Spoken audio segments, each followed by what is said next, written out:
Tal? Bienvenidos de vuelta. Y bueno, como lo anuncié en el video de bienvenida de este canal, lo prometido es deuda. Y bueno, vamos a estar platicando sobre temas de interés en materia político-electoral, sistemas electorales. Y pues bien, un tema inevitable que ahora está en boga y en desarrollo justo en este momento en la opinión pública es el relativo a la elección de personas juzgadoras, la elección federal de ministros de la Suprema Corte, magistrados y magistradas de sala superior, salas regionales del Tribunal Electoral del Poder Judicial de la Federación, así como el 50% de magistraturas de tribunales colegiados de circuito y bueno, también el 50% de las titularidades de juzgados de distrito, todos del Poder Judicial de la Federación. Y pues bien, la novedad es que por primera vez en la historia de nuestro país se va a elegir a los titulares de estos cargos de manera por voto directo, como así tal y como elegimos presidencia de la República, gubernaturas, diputaciones y senadurías al Congreso de la Unión. Y bueno, en esa dimensión nosotros, la mayoría de los ciudadanos, estamos habituados al ejercicio del voto. Ya sabemos cuál es el protocolo que se debe seguir, verificar la vigencia de tu credencial para votar, verificar que aparezcas en la lista nominal de electores para estar en condiciones de ejercer tu derecho al voto, identificar, ubicar la ubicación de tu casilla en la que te corresponde votar, y bueno, ese día identificarte, recibir las boletas, emitir tu voto en secreto en las mamparas que se disponen para ese efecto, y bueno, depositar tu voto en la urna. Y bueno, pues hasta ahí se puede decir que ya no la sabemos. Sin embargo, para el caso de la elección de personas juzgadoras, se identifican por lo menos 5 diferencias sustanciales que, bueno, ustedes van a juzgar cuál es si son buenas o malas, ustedes tendrán la mejor opinión. Yo solamente se las describo y bueno, la primera diferencia tiene que ver con el número de casillas a instalar. La segunda se refiere al nombre y la integración de las casillas donde se habrá de recibir la votación. La tercera es la relativa a la forma en que se va a recibir la votación y cómo se va a emitir el voto. La cuarta está relacionada con el escrutinio y cómputo de los votos. Y la quinta está relacionada con los resultados de la elección. Pues bien, vamos con la primera diferencia, que es la relacionada con el número de casillas. Para la elección de personas juzgadoras a celebrarse el 1 de junio de este año, se dispuso la instalación de una proporción menor al número de casillas que tradicionalmente se instalan, por ejemplo, para la elección de diputados federales. De tal manera que el universo de casillas para la elección de personas juzgadoras que a celebrarse este año será más o menos del 50% menos que las que se instalan en una elección, llamémosle ordinaria. Y bueno, por ejemplo, en el caso de Veracruz, se instalarán solamente 5.020 casillas en contraste de las 10.600 casillas que se instalaron, por ejemplo, para la elección que se celebró, la elección federal que se celebró el año pasado. Entonces, bueno, esta primera diferencia nos habla de que puede haber una sobrecarga, o quizás ya nos dice que va a haber una sobrecarga de trabajo para las personas que van a integrar las mesas de casilla el día de la jornada. Bien, la segunda diferencia se refiere al nombre y la integración de las casillas. Bueno, pues ya vimos una primera diferencia, va a haber menos casillas. Entonces, de alguna manera, el Instituto Nacional Electoral debía de distinguir lo que es una casilla para las elecciones a las que ya estamos acostumbrados con respecto de las casillas que se van a instalar para la elección de personas juzgadoras, de tal manera que salomónicamente decidió denominarlas como casilla seccional. Y la razón de ese nombre es porque en este caso solamente se va a instalar una casilla por sección electoral y bueno, de esa manera no veremos para la elección de personas juzgadoras lo que vemos en las otras elecciones, en las ordinarias, cuando hay muchos electores en una sección, que hay casilla básica, contigua, contigua 1, contigua 2 y tantas como sean necesarias para atender el volumen de electores en esa sección. De tal manera, en el caso de las elecciones ordinarias, en una casilla se puede recibir potencialmente a la votación de hasta 750 ciudadanos, en contraste con la casilla seccional, que potencialmente va a recibir 2.250 votos. Para ello se va a disponer la distribución de 2.250 boletas para la elección de personas juzgadoras en cada una de las casillas seccionales. Bien, la casilla seccional se integra más o menos de la misma manera que se integra la casilla ordinaria. Tenemos una presidencia, dos secretarías y dos escrutadurías. Y bueno, hasta ahí todo bien. Pero puede darse el caso, como el caso de Veracruz, en el que además de la elección de personas juzgadoras en el ámbito federal, se esté desarrollando la elección de personas juzgadoras en el ámbito local, de tal manera que hay una concurrencia de elecciones de personas juzgadoras, federal y local, ambas con fecha de jornada electoral 1 de junio del 2025.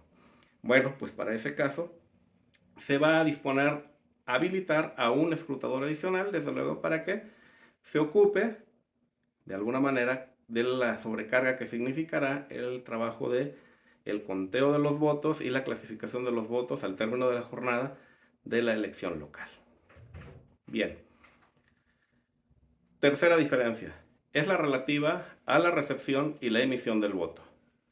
Pues bien, ya distinguimos que la casilla seccional es diferente a la casilla a la que estamos acostumbrados para las elecciones ordinarias.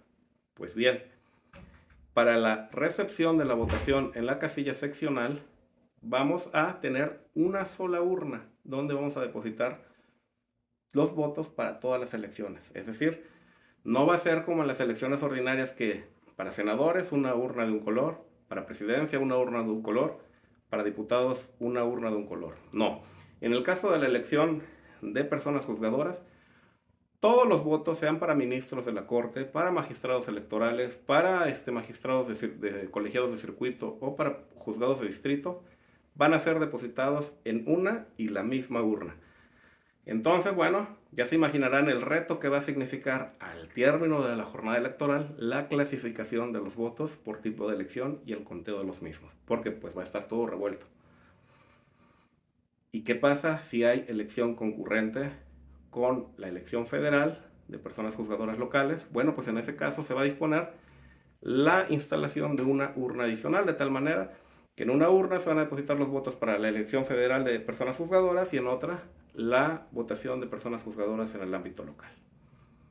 Bien, la cuarta diferencia, y como dicen, el diablo está en los detalles.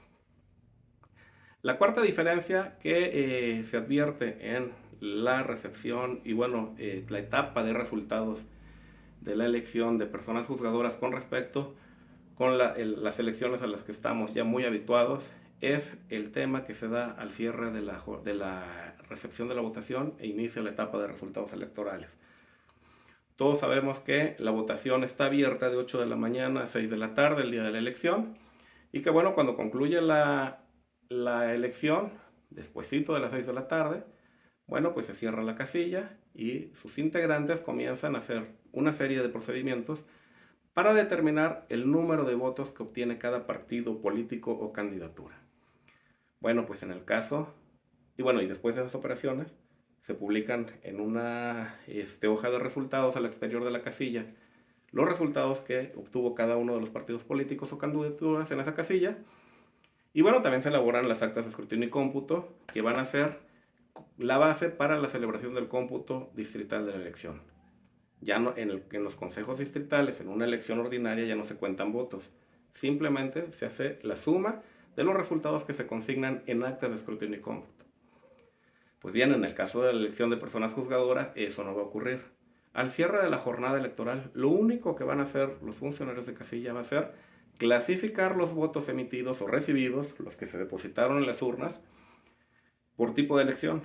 Porque como ya comentamos, todos los votos van a caer en una sola urna. Entonces, bueno, habrá que separar los que son para ministros de la Corte, los que son para magistrados de sala superior, los que son para magistraturas de salas regionales, los que son para magistraturas de tribunales colegiados de circuito y los que son para juzgado de distrito.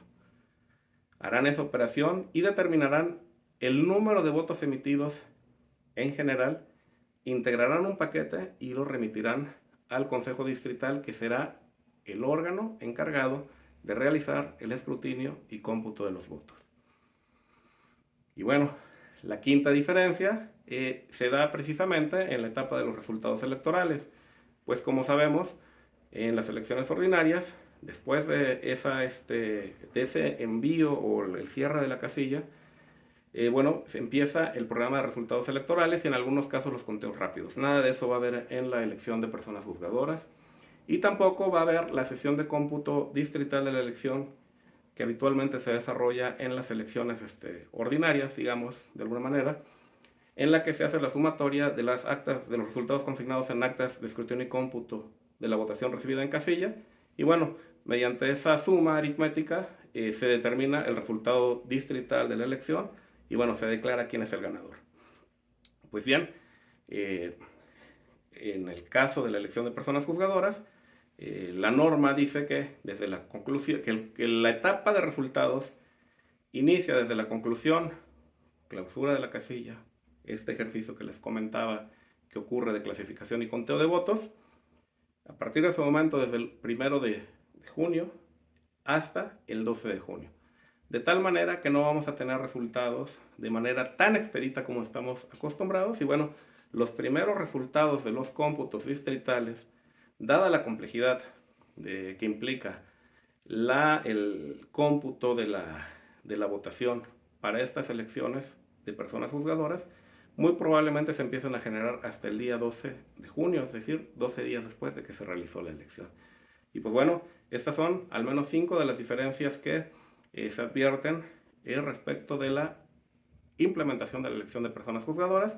Y bueno, una ya finalmente que se me estaba pasando a comentar, se refiere a la forma en que se va a emitir el voto, ya de manera concreta, sobre la boleta que se va a depositar en la urna. Pues a diferencia de lo que ocurre en las elecciones ordinarias, en las que marcamos el emblema del partido político de nuestra preferencia o el nombre del candidato de nuestra preferencia, en este caso se van a disponer unos recuadros en la boleta en la que cada ciudadano deberá anotar el número del candidato de su preferencia. De tal manera que si por ejemplo, para la sala regional Jalapa, tercera circunscripción, yo quisiera emitir mi voto en favor de Juana X, pues bueno, tengo que buscar en la lista que aparece en la boleta qué número le corresponde a Juana X y ese marcarlo en el recuadro correspondiente. Si fuera de mi interés votar por Pedro Y, pues de igual manera tendría yo que buscar en la lista qué número le corresponde a Pedro y ese número anotarlo en el recuadro correspondiente. Para la sala regional Jalapa se van a elegir 3 magistraturas, 2 corresponden a mujer y 1 a hombre. Y pues bueno, hasta aquí con este tema de las sutiles diferencias que hay entre la elección de personas juzgadoras y pues las elecciones a las que estamos acostumbrados. Hasta la próxima.